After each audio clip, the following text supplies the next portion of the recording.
जय राम रावण गोकुल ललित बलवान श्री राम जय राम जय राम। कमला विमला अवध सरयू सीताराम श्री राम जय राम जय सीताराम जय सीताराम राधे श्याम जय राधे श्याम श्री राम जय राम। राधा वल्लभ राधे श्याम जानकी वल्लभ सीताराम श्री राम जय राम जय रघुनंदन जय सिया राम जानकी वल्लभ सीताराम राधा वल्लभ राधे श्याम श्री राम जय राम जय राम सीताराम जय सीताराम राम जय सिया राम जय राम संकट मोचन कृपानि धाम श्री राम जय राम श्री राम जय राम जय राम श्री राम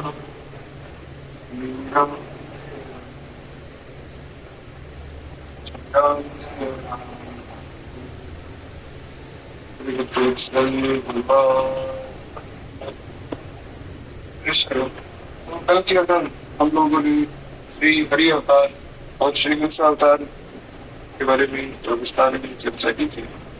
आज हम आगे बढ़ेंगे और लेकिन उससे पहले भगवान के 24 अवतारों का स्मरण जिस पद में किया गया है तो इस पद का हम स्मरण करें।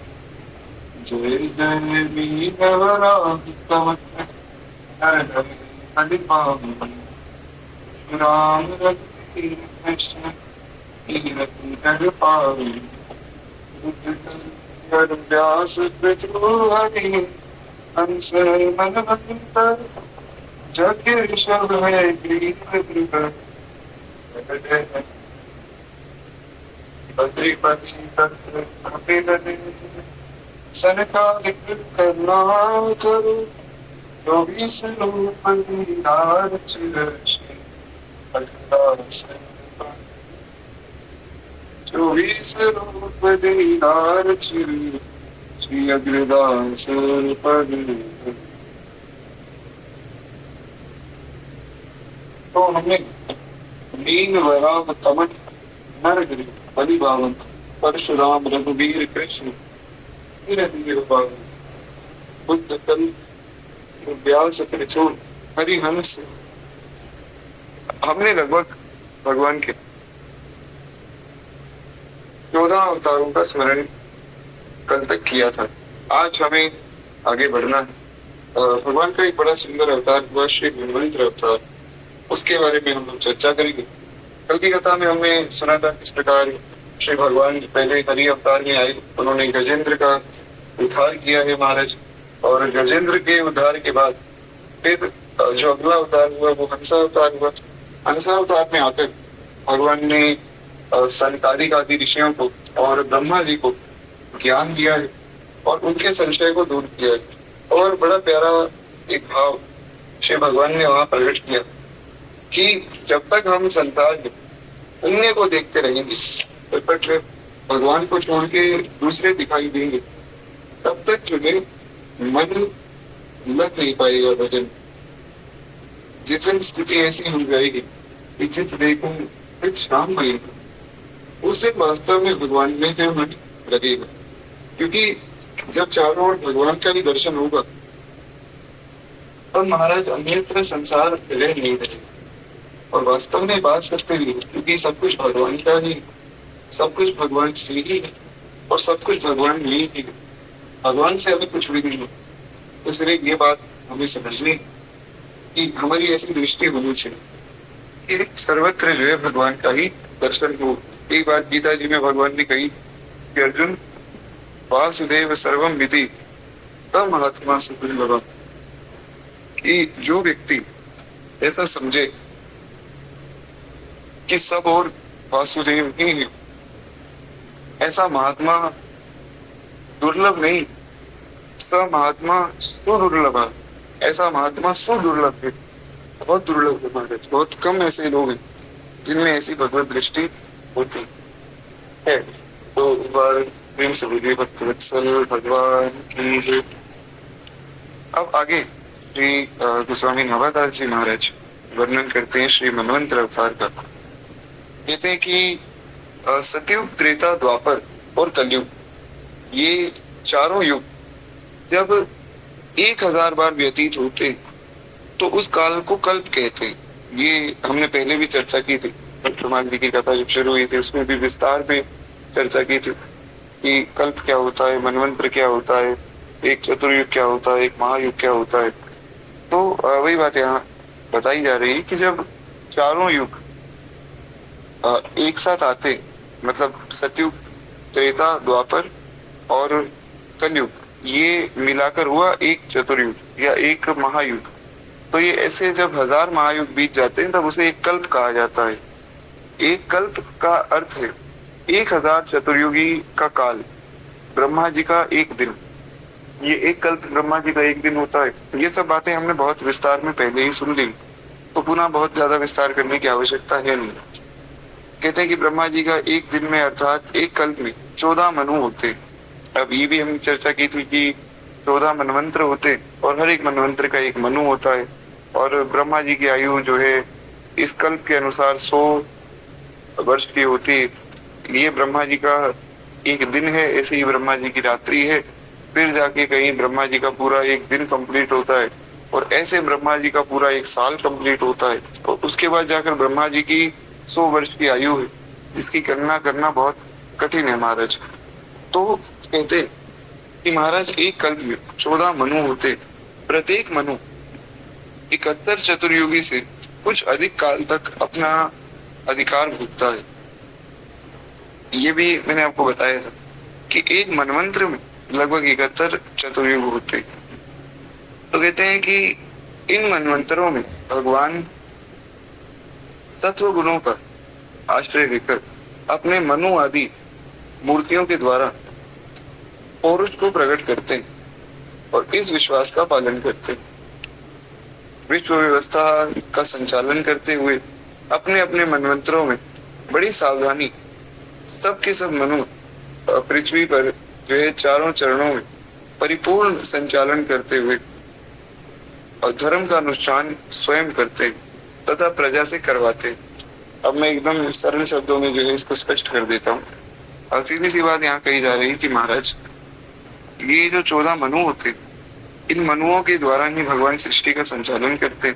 हम सुनते हैं ना कि हम जो है मनु की संतान है, तो एक मनु नहीं है, मनु एक पोस्ट है जिसपे अनेक लोग बारंबार आते रहते। जैसे इंद्र भी एक पोस्ट है, तो उस पे भी व्यक्ति बदलते रहते। तो कहते कि महाराज भगवान जो है इन मनु के द्वारा ही अपनी सृष्टि का संचालन करते और ये मनु स्वयं भी धर्म का पालन करते हैं और अपनी प्रजा से भी धर्म का पालन करवाते हैं। जब एक मनु की अवधि पूरी हो जाती तो उनके साथ ही साथ उस समय के जो इंद्र हैं, जो सप्तऋषि हैं, जो मनु पुत्र हैं और भगवत अवतार हैं तथा देवता, ये छहों पहले ही जगह नए नए हो जाती है। यानी कि सरल सी बात यह है कि जब एक मनु की आयु पूरी हो जाती है, एक मनवंतर जब पूरा हो जाता है, तब नए इंद्र आ जाते, नए सप्तऋषि आ जाते, नए मनुपुत्र आ जाते। मनु ही नए तो उनके पुत्र भी नए। भगवान के जो अवतार हैं उनकी भी लीला पूर्ण हो जाती है। और जो देवता हैं वे सब देवता भी बदल जाते हैं। सूर्य देव बदल गए, वरुण देव बदल गए, इंद्र भी बदल गए। तो इस प्रकार से सब बदल जाते। तो ये समझना है कि ये जितने भी है ना, ये सब पोस्ट है। इंद्र है, सूर्य है, ब्रह्मा जी हैं, ये सब पोस्ट है, ये कोई एक व्यक्ति नहीं है। इन पे लोग बदलते रहते। हाँ, पर जो भगवान है वे भगवान है, भगवान नहीं बदलते। भगवान अनेक रूप धारण करते हैं भक्तों के साथ लीला करने के लिए, लेकिन भगवान एक ही है। कहते हैं अब जो है 14 मनुओं का संक्षिप्त वर्णन करते। जिसमें सबसे प्रथम है स्वयंभू मनु। ये जो 14 मनु है, ये कौन कौन से हैं ये सुनना बहुत आवश्यक है और बहुत ध्यान से जो है इनके बारे में सुनना चाहिए।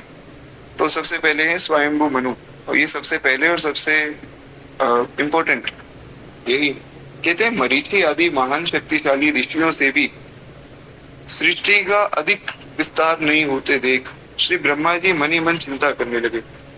हुआ क्या कि मरीचि आदि सब ऋषियों को ब्रह्मा जी ने प्रकट किया, तो उन्होंने कहा कि वे सृष्टि करो।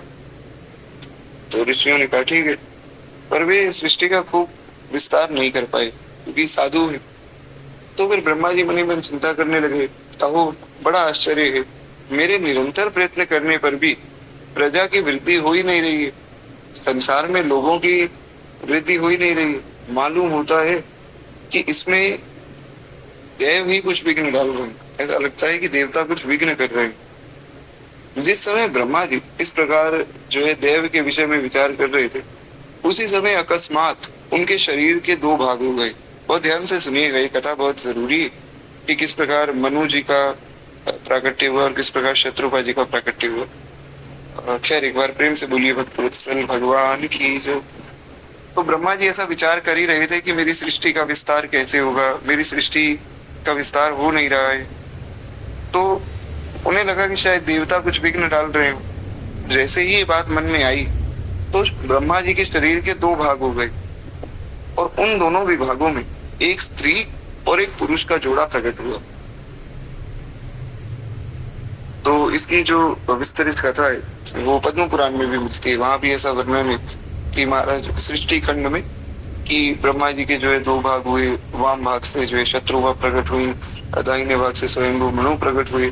वही बात यहाँ नाभा गोस्वामी जी महाराज कह रहे हैं कि कहते हैं एक स्त्री और एक पुरुष का जोड़ा प्रकट हुआ है। उनमें से जो पुरुष था वो सार्वभौम सम्राट स्वयंभू मनु हुए और जो स्त्री थी वे उनकी पत्नी महारानी शत्रुपा हुई।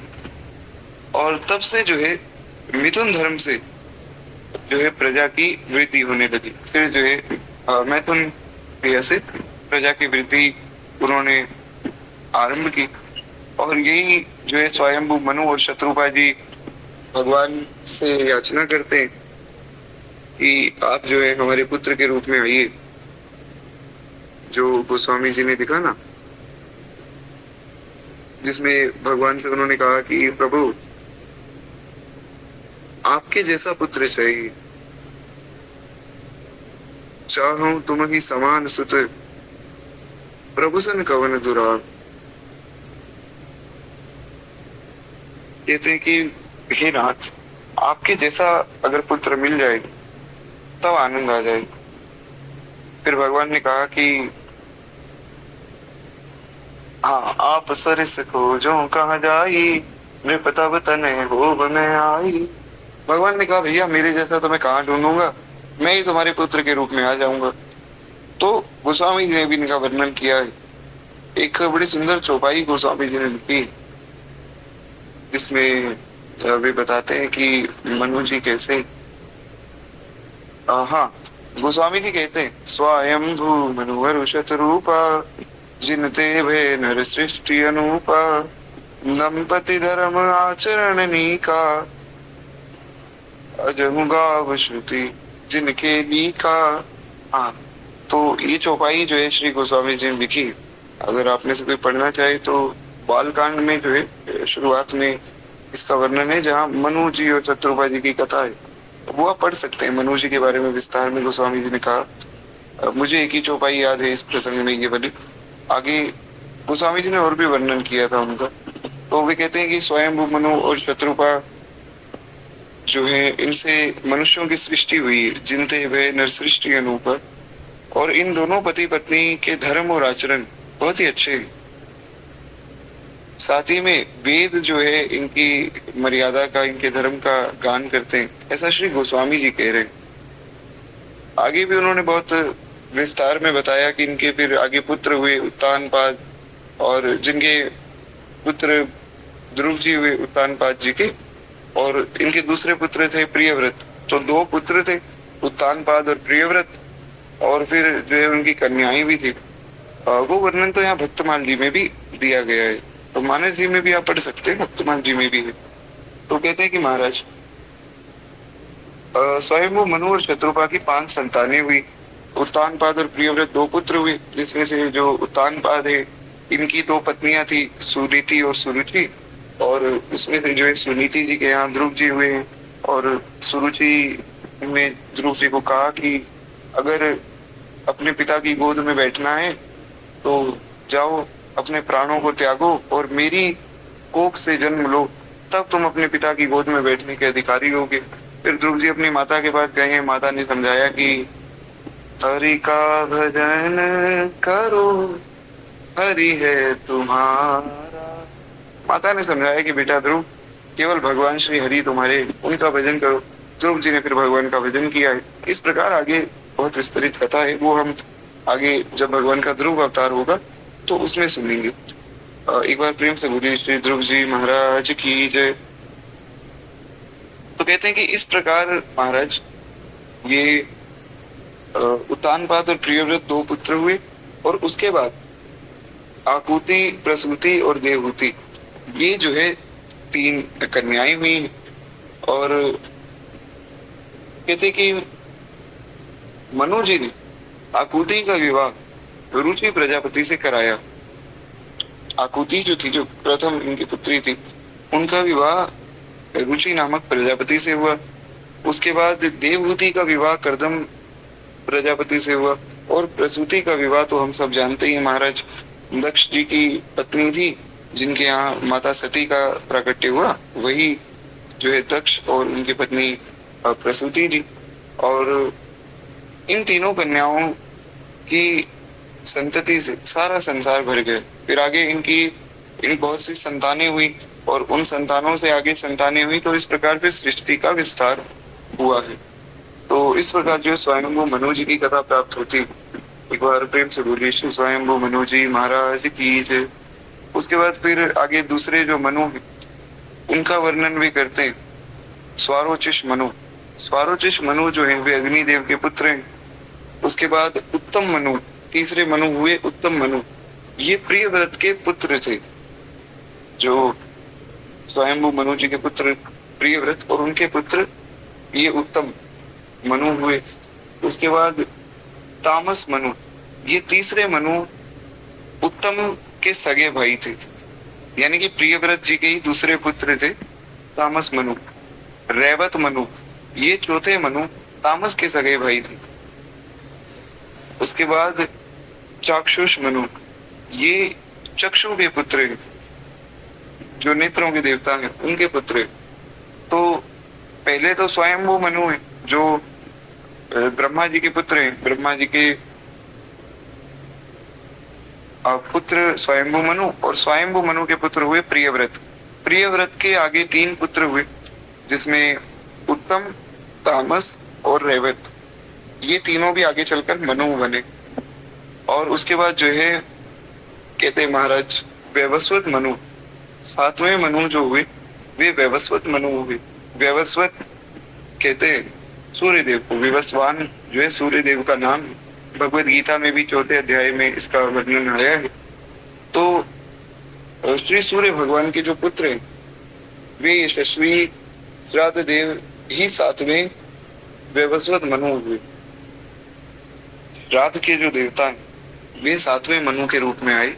ये वर्तमान मनवंतर इन्हीं का ही काल है। हम जिस काल में अभी बैठे हैं ना, ये काल वैवस्वत मनु का ही है। मतलब हमारे जो मनु वे वैवस्वत मनु है। खैर कहते हैं कि उसके बाद जो आएंगे, अब आगे जो आने वाले मनु हैं उनका वर्णन हो रहा है, क्योंकि पहले हो गए और अभी जो है वैवस्वत मनु है, अब जो आगे होंगे उनका वर्णन कर रहे हैं। तो 8वें जो मनु है वे मनवंतर में सूर्य की पत्नी छाया देवी के पुत्र स्वार्णी मनु होंगे। उसके बाद वरुण के पुत्र दक्ष स्वार्णी 9वें मनु होंगे। उसके बाद जो है उपश्लोक के पुत्र ब्रह्म स्वार्णी 10वें मनु होंगे। उसके बाद धर्म स्वार्णी ये 11वें मनु होंगे। देखिए इसमें कुछ बहुत ज्यादा विस्तार करने वाली बात तो है नहीं, और इन लोगों के बारे में जान के हम कर भी क्या लेंगे। तो इसीलिए दास को तो ऐसा नहीं लगता है कि इन पर कुछ बहुत विस्तार करना चाहिए। बस जितना जितना यहाँ दिया है उतना ही श्रवण करके हम आगे बढ़े, क्योंकि आगे अभी हम यज्ञ अवतार की कथा भी सुनने वाले हैं। तो भगवान की लीला सुनेंगे, भक्त की लीला सुनेंगे तो ज्यादा अच्छा रहेगा। अब कौन कब मनु बना, कौन कब इंद्र बना, कौन कब ब्रह्मा बना, उससे हमें क्या मतलब है। हमारा काम तो भजन करना है महाराज। खैर, तो कहते हैं कि उसके बाद जो है रुद्र स्वारिणी, ये 12वें मनु हुए। उसके बाद देव स्वारिणी, ये 13वें मनु हुए। और अंत में इंद्र स्वारिणी, ये 14वें मनु हुए। और ये 14 मनवंतर भूत वर्तमान और भविष्य तीनों ही काल में चलते रहते हैं और समस्त भूमंडल का शासन करते हुए सनातन धर्म की रक्षा करते हैं। इस प्रकार भगवान ही इन 14 मनु के रूप में आकर अपनी सृष्टि का विस्तार करते हैं, धर्म का पालन करते हैं। और मनुस्मृति जो है मनु जी ने ही लिखी। और महाराज मनुस्मृति एक कॉन्स्टिट्यूशन है, जैसे भारत का एक कॉन्स्टिट्यूशन है ना, संविधान है, वैसे मनुष्य जीवन का एक कॉन्स्टिट्यूशन है, वो है मनुस्मृति। मनुस्मृति सिखाती है कि व्यक्ति को जीना कैसे चाहिए। हालांकि आजकल के कुछ बहुत ज्यादा पढ़े लिखे लोग जो खुद को पढ़ा लिखा बताते हैं, वैसे तो वे मूर्ख ही, वे महाराज मनुस्मृति को ही चला रहे। अच्छा, उदाहरण देनी हो तो मनुस्मृति के श्लोक लाते, यत्र नार्यस्तु पूज्यन्ते रमन्ते तत्र देवता, और वैसे जो मनुस्मृति को जलाते। पर ये मूर्खता है। मनुस्मृति तो मनुष्य को मनुष्य बनाती। एक मनुष्य अगर मनुस्मृति का पालन करे तो वो मनुष्य बन सकता है, धर्म का पालन बहुत अच्छे से कर सकता है। इस पर भी एक भाव है हमारे गुरुदेव भगवान का। हमारे गुरुदेव कहते हैं कि भैया मनुस्मृति मनु जी ने लिख तो दी, फिर इन्होंने सोचा कि अब ये मनुस्मृति का पालन कौन करेगा। तब इन्होंने भगवान से प्रार्थना की कि आप मेरे पुत्र के रूप में आओ। तब दशरथ जी बने ये, और जो इनकी पत्नी शत्रुपा जी वे कौशल्या माता बनी, भगवान पुत्र के रूप में आए। और भगवान ने जो है ऐसा जीवन जिया, भगवान ने जी कर दिखाया मनुस्मृति को। ऐसा जीवन केवल भगवान का है जैसा मनुस्मृति में बने। पूर्ण मर्यादा, पूर्ण निष्ठा सब भगवान में ही घटित होती है। और वो भी क्यों ना, नीति प्रीति परमारथ स्वार्थ कौन राम सन जान यथारथ। भगवान के जैसा महाराज कौन होगा। भगवान की जैसी नीति, भगवान के जैसा प्रेम, भगवान के जैसा परमार्थ और भगवान के जैसा स्वार्थ अन्यत्र कहीं नहीं। जिसे हम कहते हैं ना परफेक्ट, वो केवल भगवान ही है। तो एक बार प्रेम से बोलिए श्री मनवंतर अवतार की जय। इस प्रकार जो है ये मनवंतर अवतार पूर्ण होते। आगे वे कहते हैं कि श्री यज्ञ अवतार का वर्णन यहाँ श्री नाभा गोस्वामी करते हैं। कहते हैं श्री स्वयंभू मनु की पुत्री जो आकुति, 3 पुत्रियों का वर्णन किया गया है ना, आकुति, प्रसूति और देवहूति। तो जो आकुति जो रुचि प्रजापति से ब्याही थी, रुचि नामक प्रजापति से इनका विवाह हुआ। तो कहते हैं महाराज उन रुचि प्रजापति के आकुति के गर्भ से एक पुरुष और एक स्त्री का जोड़ा उत्पन्न हुआ। इनके पुत्र हुए, एक पुत्र और एक कन्या। तो ये इनके महाराज 2 संतानें हुई। उनमें से जो पुरुष था वो साक्षात यज्ञ स्वरूपधारी भगवान विष्णु ही थे, और जो स्त्री थी वे भगवान से कभी ना अलग रहने वाली लक्ष्मी जी अंश रूपा दक्षिणा थी। मतलब सरल शब्दों में अगर कहा जाए तो महाराज कहते हैं कि आकुति की 2 संतानें हुई, जिसमें जो पुरुष थे वे यज्ञ नारायण भगवान थे, और साथ में जो कन्या थी। अब देखिए यहाँ पर ये भाई बहन के रूप में प्रकट नहीं हुए, ये एक जोड़े के रूप में प्रकट हुए। तो ऐसा कुछ गलत भाव कोई ना लाए कि श्री लक्ष्मी जी जो है भगवान की बहन के रूप में कैसे प्रकट हो गई। एक दिव्य जोड़ा इनके यहाँ उत्पन्न हुआ है, जिनका केवल उद्देश्य यज्ञ आदि की महिमा को बढ़ाना है। तो खैर भगवान यज्ञ नारायण बने और माता लक्ष्मी जो है वे उनकी पत्नी दक्षिणा के रूप में आई। आज भी अगर किसी भी यज्ञ में आप बैठे और अगर आपने यज्ञ की दक्षिणा नहीं दी तो फिर वो यज्ञ निष्फल हो जाता है। इसलिए ये समझना है कि यज्ञ में दक्षिणा का बहुत महत्व है महाराज। यज्ञ बिना दक्षिणा के पूर्ण ही नहीं होता है। तो खैर कहते हैं कि इस प्रकार जो है यज्ञ के साथ दक्षिणा का भाव किया जाता है। तो कहते हैं मनु जी अपनी पुत्री आकुति के उस परम तेजस्वी पुत्र से बड़े ही प्रसन्नता से अपने घर ले आए और दक्षिणा को रुचि प्रजापति के पास ही रखा। जब दक्षिणा विवाह योग्य हुई तो उसे यज्ञ भगवान को ही पति रूप में प्राप्त कराने की इच्छा की गई। तो जैसा मैंने बताया कि ये लोग एक जोड़े के रूप में उत्पन्न हुए, तो इसमें कोई ऐसा संशय न करे। और तब भगवान यज्ञ पुरुष ने उससे विवाह किया और इससे दक्षिणा को बड़ा संतोष हुआ, क्योंकि माँ भगवती श्री लक्ष्मी जी भगवान की ही पत्नी है और उनसे भी अलग नहीं हो सकती। भगवान यज्ञ पुरुष ने दक्षिणा से उस समय एक सुमे नामक देवताओं को उत्पन्न किया और तीनों लोकों में बड़े बड़े संकट दूर किए।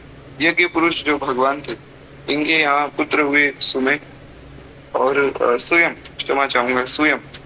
तो उस समय जो स्वयं नामक देवता इनके यहाँ प्रकट हुए, उनके द्वारा भगवान ने बड़े बड़े संकटों को दूर किया। और ऐसा भी वर्णन आया है कि जब स्वयंभू मनु ने समस्त कन्याओं को और भोगों से विरक्त होकर राज्य को छोड़ दिया, अपनी पत्नी शत्रुपा के साथ तपस्या करने वन को चले गए और वन में जाकर जो है सुनंदा नदी के तट पर एक पैर से खड़े रहकर 100 वर्षों तक घोर तपस्या की। ये वही तपस्या है जिसमें इन्होंने भगवान को बुलाया। फिर भगवान आए, भगवान को कहा कि प्रभु आपके समान पुत्र चाहिए। भगवान ने कहा मेरे समान कोई है ही नहीं, मैं ही तुम्हारा पुत्र बन के आऊंगा। उसी तपस्या की बात हो रही। तो कहते हैं सारी कामनाएं और सारी जो है इच्छाएं भोगों को छोड़कर ये चले गए। 100 वर्षों तक तपस्या की अपनी पत्नी के साथ। और 100 वर्षों की इस तपस्या में उस समय एक बार जब स्वयंभू मनु एकाग्र चित्त से भगवान की स्तुति कर रहे थे, तो भूखे असुर और राक्षस उन्हें नदी में अचेत होकर बड़बड़ाते जानकर खा डालने के लिए टूट पड़े। तो सरल शब्दों में भूखे जो असुर थे, राक्षस थे, इन्होंने देखा कि कोई यहाँ तपस्या कर रहा है, तो ये टूट पड़े मनु जी पर और शत्रुपा जी पर। रामचरितमानस में यहाँ तक गोस्वामी जी ने लिखा है कि महाराज मनु और शत्रुपा जब तपस्या कर रहे थे तो अंत में इनका शरीर इतना सूख गया, इतना सूख गया कि इनके शरीर में केवल हड्डियां दिखने लगी थी। इतना ज्यादा इनका शरीर सूख गया था। बहुत कठिन तपस्या की है। अगर किसी को तपस्या का वर्णन पढ़ना हो तो रामचरितमानस का बाल कांड आप पढ़ सकते हैं। तो कहते हैं ये देखकर अंतर्यामी भगवान यज्ञ पुरुष ने अपने पुत्र याम नामक देवता को साथ में वे वहां लाए। भगवान के पुत्र हुए याम और ये बहुत प्रसिद्ध हुए यज्ञ नारायण भगवान के पुत्र के रूप में। और उन्होंने जो है वहां उन्हें खा डालने का ये निश्चय किया कि असुरों को मैं मारूंगा। तो अगर हाँ, एक बात ये भी कि महाराज आप में से अगर कोई श्री यज्ञ नारायण भगवान के दर्शन करा सके तो बहुत अच्छा रहेगा। स्क्रीन शेयर करके यज्ञ नारायण भगवान का भी दर्शन करा दीजिए। तो यज्ञ अवतार लिखेंगे तो कुछ ना कुछ कवि भगवान की आवेगी। कहते हैं कि इस प्रकार फिर याम नामक अपने पुत्र को लेकर भगवान चले और याम जी के साथ मिलकर भगवान ने उन असुरों का संहार किया है। फिर वे इंद्र के पद पर प्रतिष्ठित होकर स्वर्ग का शासन करने लगे। ये याम जी जो है ये इंद्र के पद पर प्रतिष्ठित हुए और इन्होंने फिर आगे स्वर्ग का शासन भी किया है और ये आगे बहुत प्रसिद्ध हुए। इनका जो शासन था बहुत अच्छा था और सब देवता इनके शासन में बड़े प्रसन्न थे और इनके शासन में कहीं कोई ऐसी कमी भी नहीं रही। तो कुछ इस प्रकार जो है इनकी भी कथा महाराज प्राप्त होती। हाँ, तो यहाँ देखिए ये यज्ञ नारायण भगवान का बड़ा सुंदर स्वरूप है। सुंदर भगवान का तिलक है, सुंदर भगवान की गले में माला है और भगवान के जो केश है उन पर कुछ भी नहीं, क्योंकि ये के स्वरूप में भगवान आए।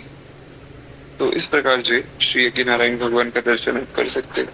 एक बार प्रेम से बोलिए ये नारायण भगवान की जय। तो इस प्रकार भगवान ने जो है यज्ञ अवतार भी दिया। ये भगवान का 16वां अवतार था। अब हम आगे बढ़े तो अगला जो अवतार है वो है श्री ऋषभ अवतार। तो ऋषभ अवतार की भी कथा आज ही सुन लेते हैं। आज हमारे 3 अवतार पूर्ण हो जाएंगे। उसके बाद फिर कल जो है श्री हयग्रीव अवतार और ध्रुव अवतार की कथा हम सुन लेंगे। तो कहते हैं महाराज कि महाराज नाभि के कोई संतान नहीं थी। एक बड़े धर्मात्मा राजा हुए नाभि। नाभि की कोई संतान नहीं थी, इसलिए उन्होंने अपनी पत्नी मेरु देवी सहित पुत्र की कामना से एकाग्रता पूर्वक भगवान यज्ञ पुरुष का ही यज्ञ किया। अभी तीनों कथाएं क्या है एक साथ जुड़ी हुई, तो इसीलिए मैंने सोचा एक साथ ही सुना देता हूँ। तो ये जो यज्ञ नारायण भगवान की कथा भी हमने सुनी, इनका ही जो है ध्यान किया, इनका ही यज्ञ किया, यज्ञ किया महाराज खूब, ताकि हमें पुत्र की प्राप्ति हो। तो भक्त वत्सल भगवान उनके विशुद्ध भाव से संतुष्ट हुए, होकर यज्ञ में ही भगवान प्रकट हुए और सभी ने सिर झुकाकर अत्यंत आदर से प्रभु की पूजा की है।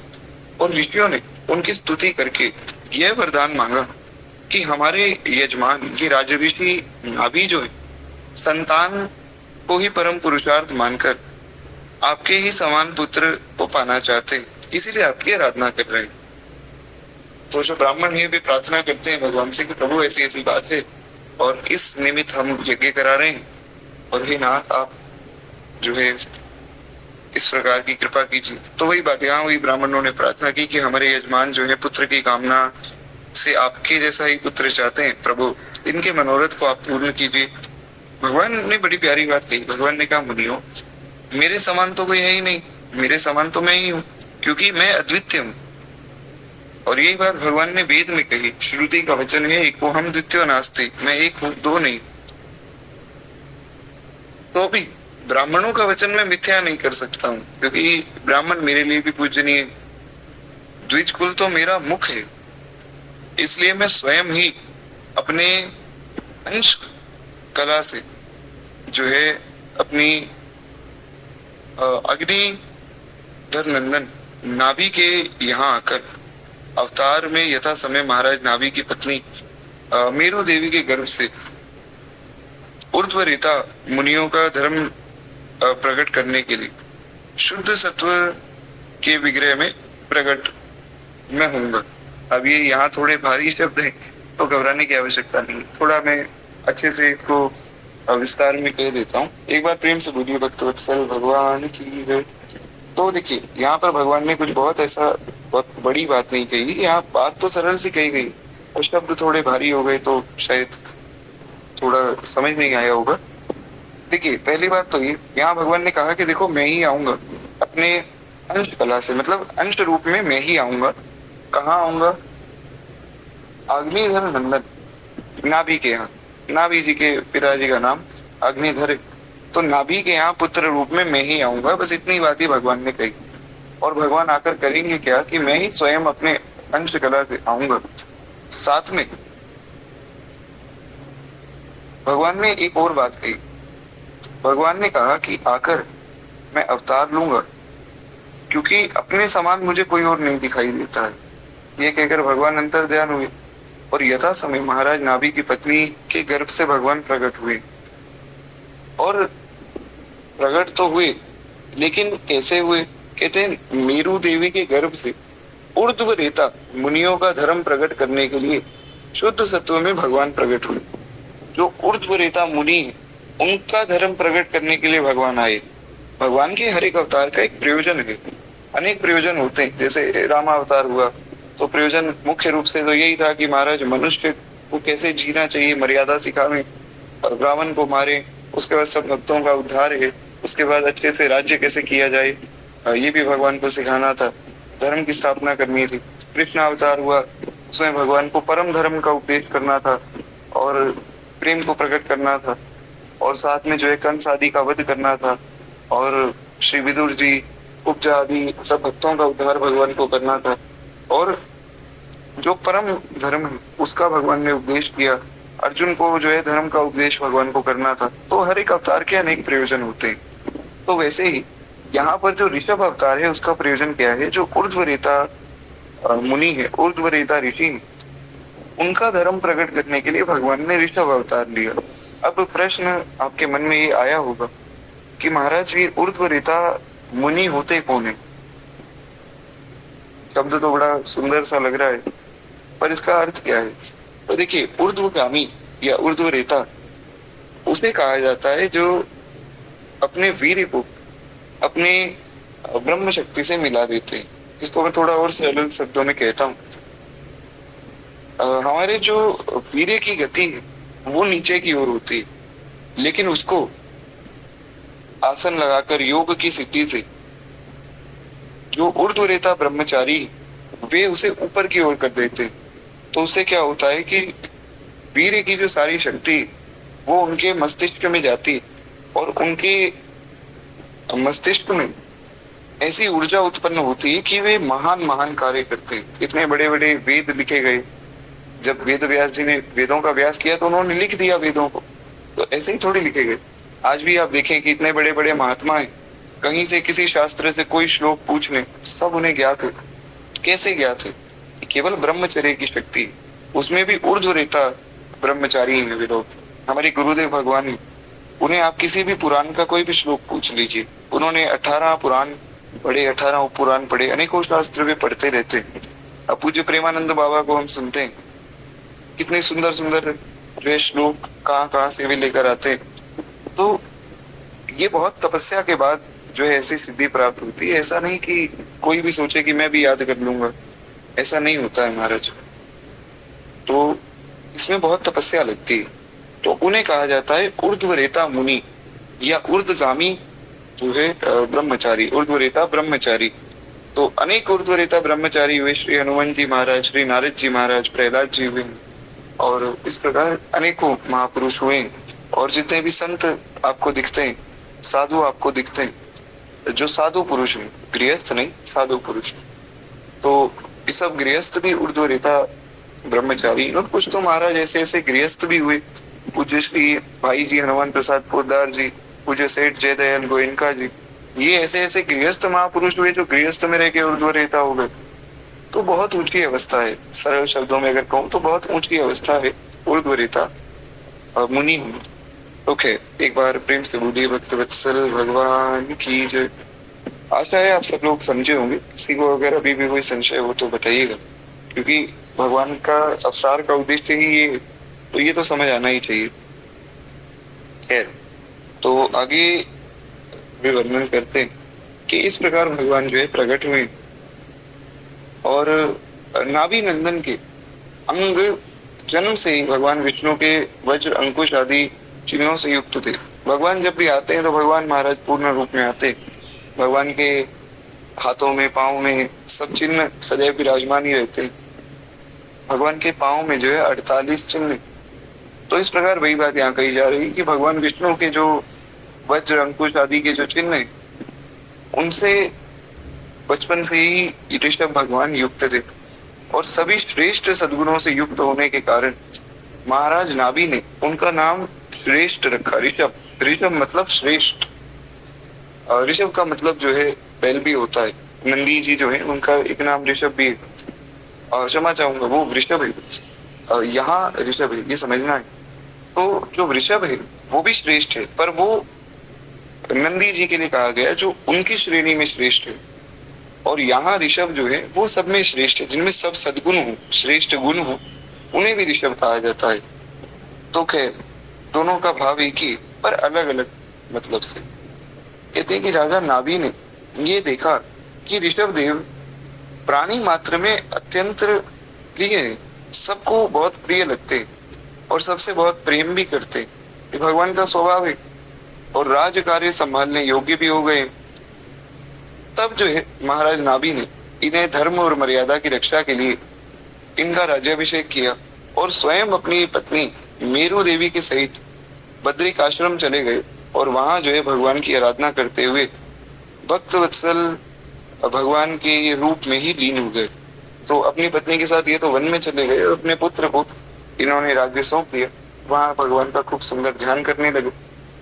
भगवान ऋषभ देव सर्वधर्म विज्ञाता होकर भी ब्राह्मणों की बतलाई हुई विधि से साम दान आदि रीति के अनुसार ही पुत्रवत प्रजा का पालन करते थे।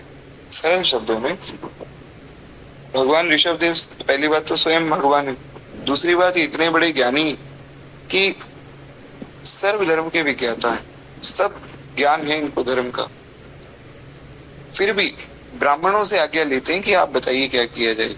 ये भगवान की मर्यादा है। भगवान ब्राह्मणों का खूब सम्मान करते हैं, तो ब्राह्मणों से आज्ञा लेकर उस प्रकार ही अपने राज्य को चलाते हैं। और पुत्रवत, जैसे कोई पुत्र हो, पुत्र को एक पिता जैसे प्यार करता है, वैसे ही अपनी प्रजा से प्रेम करते हैं।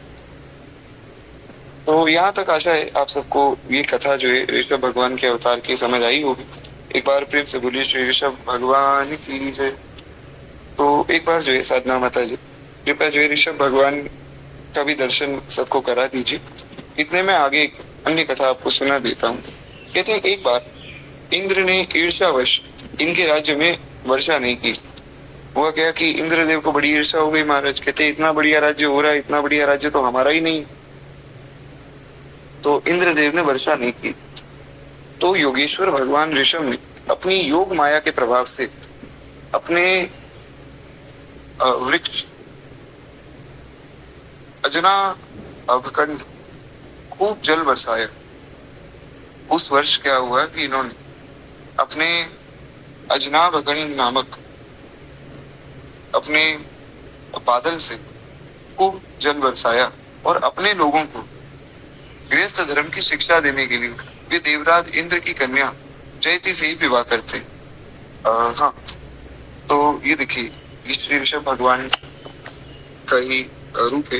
ये आपको अभी आगे समझ आएगा, क्योंकि जो ऋषभ अवतार हुआ वो अवतार तो बहुत सुंदर था, परंतु इसमें ये जो है सन्यास का रूप है जो आप दर्शन कर रहे हैं।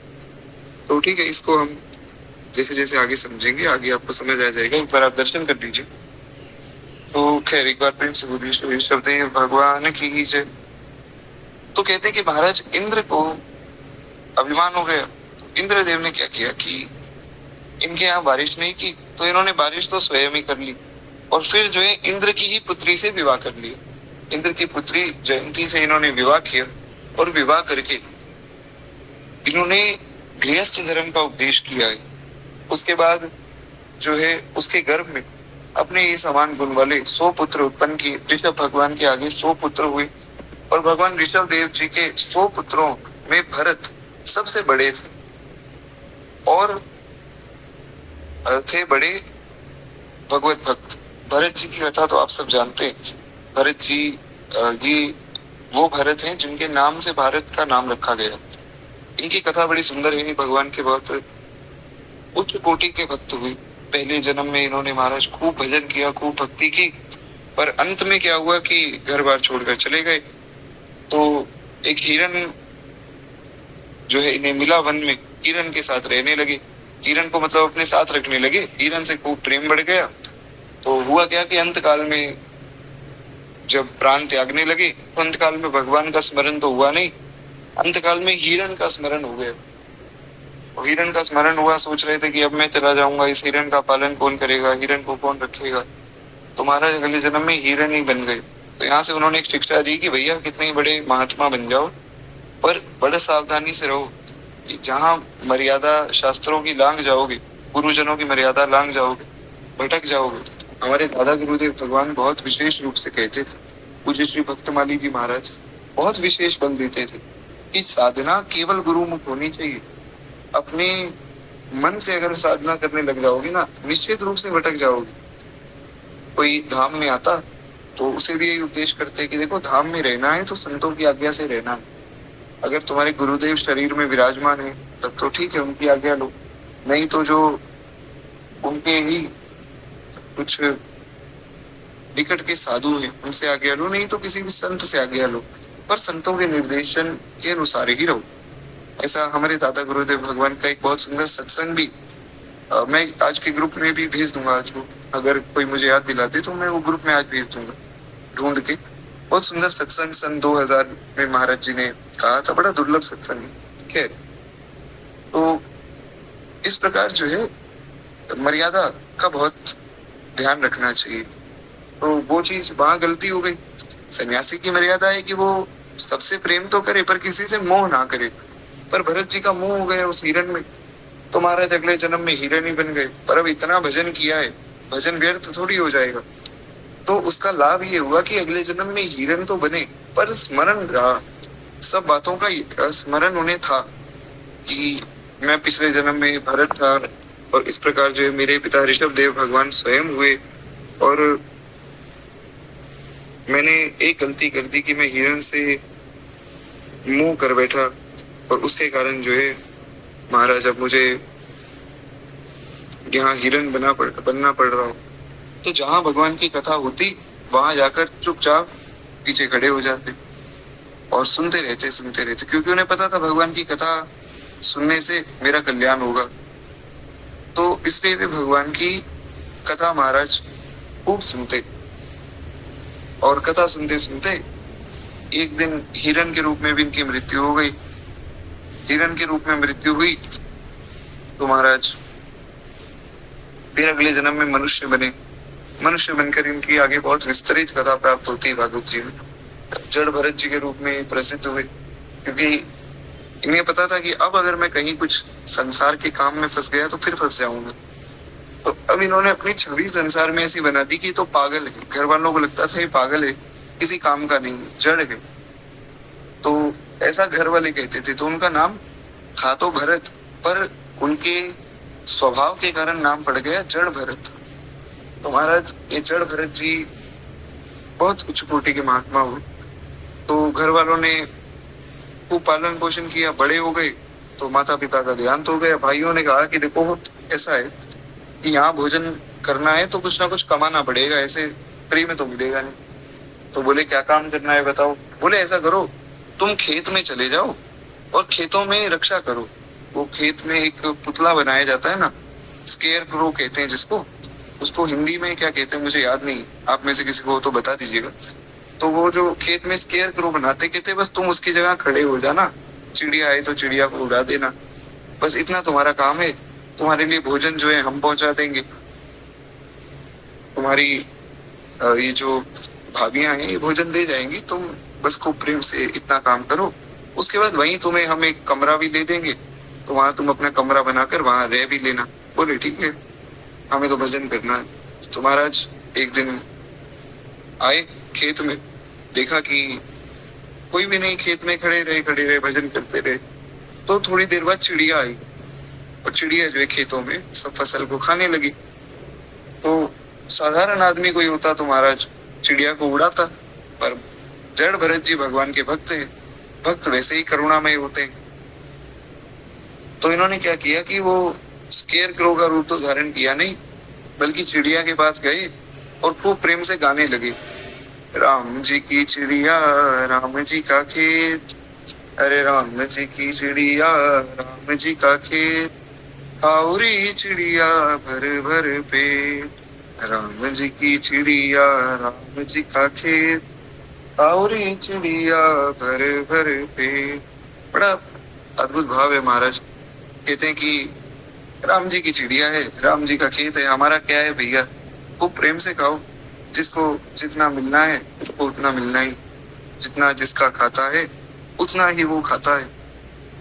तो भाइयों ने देखा तो भाइयों ने घर से ही निकाल दिया, बोले अब तुम हमारे किसी काम के नहीं हो, अब तुम निकल जाओ। तो अपना अलग रहकर जो है भजन करते थे। उसके बाद फिर जो है राजा राहुगण के साथ दिन की कथा प्राप्त होती, तो वो आगे फिर विस्तरित कथा है, कभी समय मिलेगा तो हम फिर आगे सुनेंगे। शायद भक्तमाल जी में भी इनका चरित्र आगे सुनने को मिलेगा। इस प्रकार जो है भगवान ऋषभ देव के 100 पुत्र हुए, उसमें से सबसे बड़े ये श्री भरत जी ही थे। इनके नाम पे ही भारतवर्ष का नाम रखा गया। एक बार प्रेम से बोलिए श्री जड़ भरत जी महाराज की जय। तो कहते हैं कि सबसे बड़े सबसे बड़े भरत जी थे और ये बड़े भगवत भक्त भी थे। ऋषभ देव जी ने पृथ्वी का पालन करने के लिए उन्हें जो है राजगद्दी पर बैठाया और स्वयं उपमाशील निवृत्ति परायण महामुनियों की भक्ति ज्ञान वैराग्य रूप परमहंस शिक्षा देने के लिए बिल्कुल विरक्त हो गए। जो अभी जिस रूप का दर्शन किया वो बिल्कुल विरक्त भगवान का रूप है। तो ये थे महाराज इस प्रकार बिल्कुल विरक्त हुए और निरंतर परमानंद का अनुभव करते हुए दिगंबर रहते थे। अभी जैसा दर्शन आपने किया तो वे दिगंबर रहते थे, बिना वस्त्रों के रहते थे और स्तत भ्रमण करते रहते थे। भगवान ऋषभ देव का शरीर बहुत सुंदर तो था, लेकिन कूट काचल के वन में घूमते हुए प्रबल दावाग्नि के लाल लाल लपटों में लीन हो गए। अब इनका शरीर की मर्यादा इन्होंने त्याग दी थी। अगर आप पढ़ें वर्णन ऋषभ देव का भागवत जी में, तो वहां पर एक बात लिखी हुई कि ऋषभ देव जी ने अपने शरीर की सुध त्याग दी। कपड़े तो पहनते नहीं थे, एकदम दिगंबर रहते थे।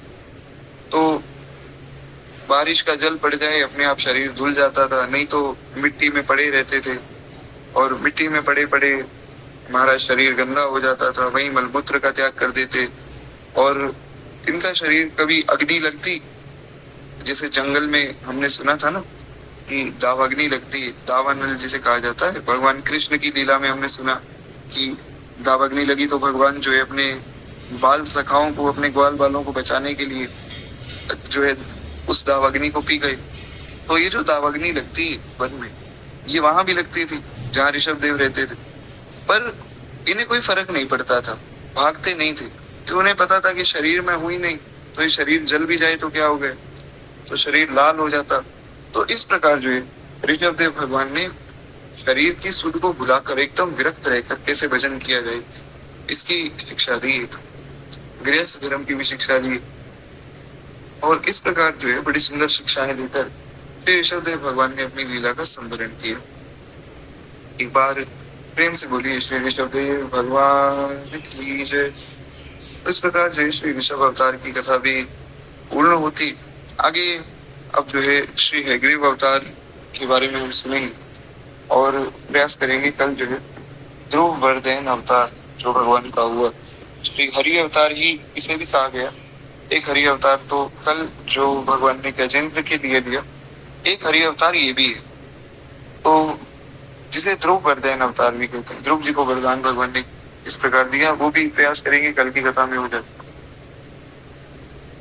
और उसके बाद जो है फिर अन्य अवतारों का स्मरण करके फिर जो है हमारी मुख्य भक्तमाल जी की कथा में भगवान के चरणों का, चरण चिन्हों का वर्णन, उस पर हम विस्तार में चर्चा करेंगे। और उसके बाद जो भगवान के द्वादश प्रधान भक्त हैं, इनका वर्णन हम सुनेंगे। एक बार इनका जो पद है मैं एक बार गा देता हूँ, क्योंकि आज की कथा हमारी पूर्ण हो गई और कुछ 5-7 मिनट कथा तो और चलनी चाहिए, तो इसलिए एक बार ये पद का स्मरण मैं कर देता हूँ जिसमें द्वादश प्रधान भक्तों का चरित्र कहा गया है। उसके बाद फिर भक्तमाल जी की आरती करके कथा को हम विश्राम की ओर ले जाएंगे। तो एक बार प्रेम से बोलिए भक्त वत्सल भगवान की जय। विधि नारद शंकर सनकादिक कपिल देव मनुभूप, नर हरिदास जनक भीषण, बलि सुख मुनि धर्म स्वरूप, अंतर्गत अनुचर हरिजू के जो इनको जश गावे, आदि अंत लो मंगल तिनको श्रोता वक्ता पावे, अजामिल पर संग यह निर्णय परम धर्म को जान, इनकी कृपा और पुनि समझे द्वादश भक्त प्रधान। बड़ा प्यारा पद है, इसका भी सबको जो है नित्य स्मरण करना चाहिए, क्योंकि जो द्वादश प्रधान भगवान के भक्त हैं उनका इसमें स्मरण किया गया है। भगवान के जो 12 प्रधान भक्त हैं तो उनका कुछ इस प्रकार नाम, कुछ इस प्रकार है। विधि नारद शंकर सनकादिक कपिल देव मनुभूप। सबसे पहले विधि यानी कि ब्रह्मा जी, फिर नारद जी, फिर शंकर जी, फिर सनकादिक भगवान, फिर कपिल देव महाराज, उसके बाद मनु महाराज, जो स्वयंभू मनु जिनकी कथा सुनी हमने, ये भी द्वादश प्रधान भक्तों में आते। ब्रह्मा जी, नारद जी और शंकर जी तो है ही, सनकादिक जी भी आते और श्री कपिल देव महाराज, इनकी भी कथा हम आगे सुनेंगे। कपिल देव जी की, कपिल अवतार भगवान का ही अवतार हुआ। वो कपिल देव भगवान जो है ये भी द्वादश प्रधान भक्तों में।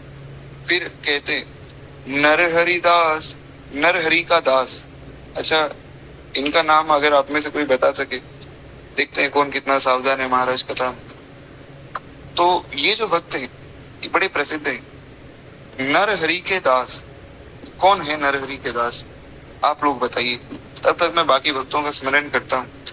और अगर कोई ना बता पाया तो फिर मैं बता दूंगा महाराज। तो कहते हैं नरहरि दास जी हुए। उसके बाद जनक जी, श्री भीष्म पितामह और बलि सुख मुनि धर्म स्वरूप। उसके बाद बलि महाराज जो राक्षस राज बलि हुए। उसके बाद सुखदेव गोस्वामी, सुख मुनि, ये सब धर्म के स्वरूप हुए। और इनके साथ साथ धर्मराज जी भी द्वादश प्रधान भक्तों में आते। और जो ये नरहरि दास है ये और कोई नहीं, ये नरहरि यानी कि नरसिंह भगवान के भक्त, परम भक्त श्री प्रहलाद जी।